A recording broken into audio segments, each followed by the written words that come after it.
வணக்கம். வாழ்க வளமுடன்.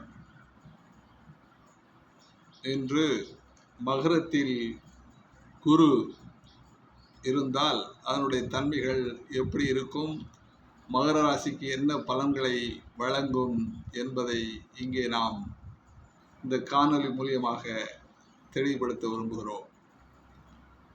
மகரத்தில் குரு நீச நிலையில் இருப்பார். அவர் அங்கே வலிமை இழந்து காணப்படுவார். அப்படி வலிமை இழந்து காணப்படுகின்ற பொழுது வலிமை குறைவான விஷயங்களை தருவார். பல துன்பங்கள் ஏற்படும். குலத்திற்கு ஒவ்வாத செயல்கள், ஏழ்மை, தின ஊதியம், மங்களமின்மை, தர்மமின்மை, தீய பழக்கம், தயவின்மை, நற்குணமின்மை, அச்சம், வெளிநாட்டு வாழ்வு, அறிவின்மை. இந்த மகரத்திலே குரு இருக்கின்ற பொழுது நல்ல விஷயங்களை, அவர் நல்ல பலன்களை தரப்போவதில்லை என்பதைத்தான் இங்கே நாம் குறிப்பிட்டிருக்கிறோம்.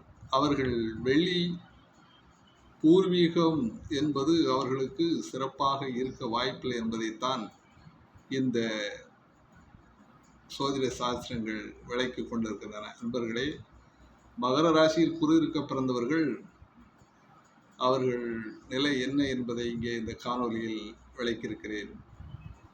கண்டு தெளியுமாறு அன்புடன் வேண்டி விரும்பிக் கொள்கிறேன். வாழ்க வளமுடன்.